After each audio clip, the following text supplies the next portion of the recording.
To celebrate May the 4th, or better yet, today, Revenge of the 5th, why not do my first fan edit review of a Star Wars movie? Or better yet, how about a fan edit of the original Star Wars trilogy? That sounds like fun.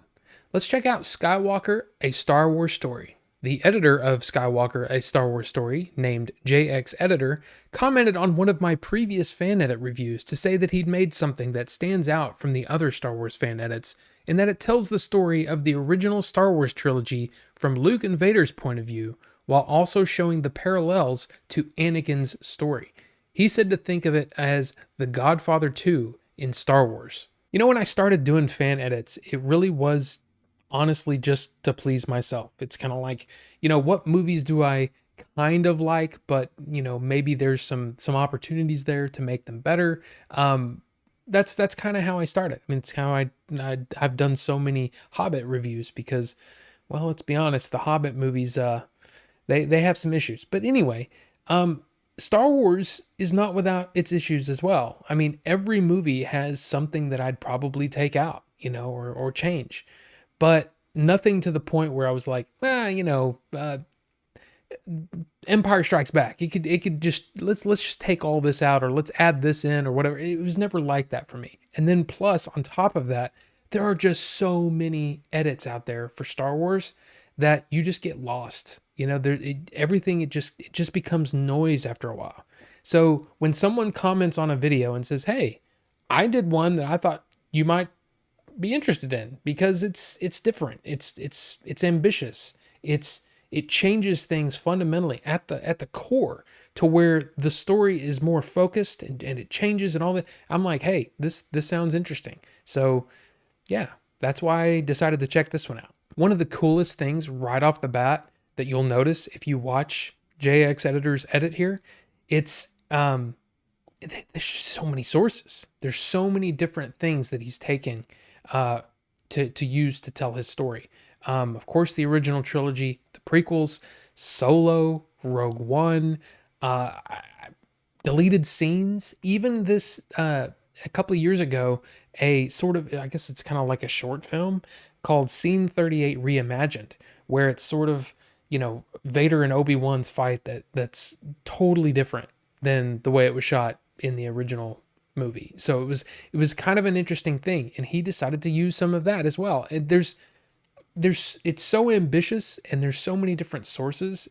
I was really kind of taken aback by, wow, that's a lot of work. He even does things where just almost like small, minute little changes that actually fix some inconsistencies in the original movies. Like how did they get from this point to this point? And you just kind of accept it and move on because it's not that important. But he fixes some of those little things that I thought was kind of cool. There are so many updates and so many changes that it would be impossible to list them here and actually it be understandable because there's just so many. I mean, I think you definitely need to know these movies pretty well for you to understand exactly what's happening, and think about it more in terms of how does this affect this character and how does this affect this character. It's an interesting thing, but I do want to talk about one scene in particular that he changed. It's the scene with Ben and Luke, R2 and C3PO in Ben's hut, and they're kind of talking, and they're the message, and Ben shows him his father's lightsaber and all that. So the way that this scene plays out in this version is that the message comes at the beginning of the scene, pretty much. And then it goes into him talking about the Force and him talking about his father and all that kind of stuff. And the way it was edited made me think, is that why it was always weird to me that when the message plays, even though 3PO shut down, that 3PO looks over at it? It was always one of those things that stuck out to me. And the way that this plays out, it makes me think, I wonder if that's the way it was written. And then they changed it in the edit because the momentum of the scene, it needs to crescendo, and it crescendos with that message, the hearing of the entire message, and Ben saying, "You must come with me," you know what I mean? That whole thing, right? I don't know. I just found that interesting. George Lucas was saying during the prequels that they were like, hey, that's just like whatever. And he says, yeah, it's poetry. It rhymes, right? And there is a rhyming sort of structure in a way between the prequels and the original trilogy. And it's obvious. It's absolutely obvious that JX Editor is a huge, huge Star Wars fan because he knows these movies backwards and forwards and he knows them so well. And he's put so much thought into how these things, the way that the similarities between Anakin's story and Luke's story, it's really pretty well done.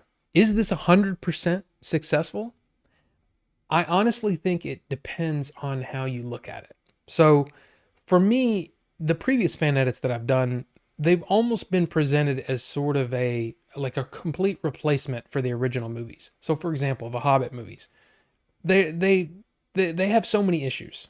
And some of those edits that I've seen, they take it down to like a 5 hour sort of thing, or a 4 hour thing. And it makes it to where, yeah, you can totally watch this instead of the original movies and that be the way it is. For this, it's more of a like an essay, or it's a hey, this is what I think about the Skywalkers in general, Luke and Vader, and the way that their story could have been told. In that way, I think it's 100% successful. It also helps because it helped me to sort of overlook some of the, let's just say, quality changes. Because he's, like I said, he's using a variety of sources. And so the quality dips from time to time. He's even done some color correction on some scenes that change things. It changes the look of things. So, yeah, I mean, looking at it as like an essay, it works for me. So will this replace the original trilogy for me? No, it won't. And it would be foolish for you to suggest it. It would be foolish for you to suggest that.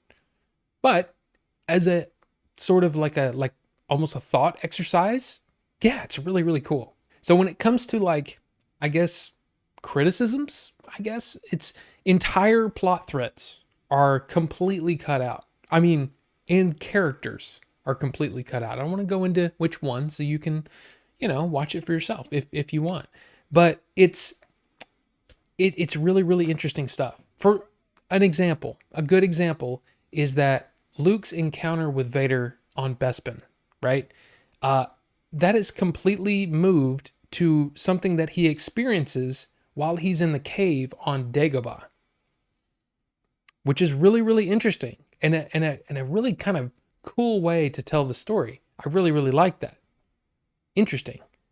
By the way, when I was writing the script for this, Bespin, autocorrect changed it to bedpan. So it's a good thing that Bespin wasn't called bedpan. I will also say that some of the parallels didn't quite work for me. There were some instances where I was kind of like, it was like, whoa, what was, but why? What? I don't understand. I don't get the connection here. It's almost what it felt like to me is like when you fall asleep during a movie and then you wake up and you go, wait a minute, we're watching this now? But do I recommend watching it? Of course. Yeah, I mean, for sure. If you're a big Star Wars fan, I think it's fun. It's fun to watch. It's fun to watch someone's idea of what they think about, it's the theme, the tone of these movies. It's really, really interesting seeing a different point of view on it. So yeah, I would totally check it out. I'll leave JX Editor's trailer for this edit in the description, and in the description of the trailer, you can find where to watch this movie. And then also, I'll put his channel in the description as well, because apparently he's been doing a lot of fan edits too. So, Skywalker, a Star Wars story by JX Editor. Have you seen this edit, and what did you think of it? Let me know down below what you think. Maybe there's some things that maybe you can say, hey, my favorite part was this thing right here where it really, outlines this connection. Look, I love that stuff, and I love talking Star Wars. Come on. I mean, look at me. I'm wearing my my Empire shirt on Revenge of the Fifth. Yeah, I'm a big Star Wars fan. So let's talk down below in the comment section. Thank you guys all so much for watching. We'll see you on the next one.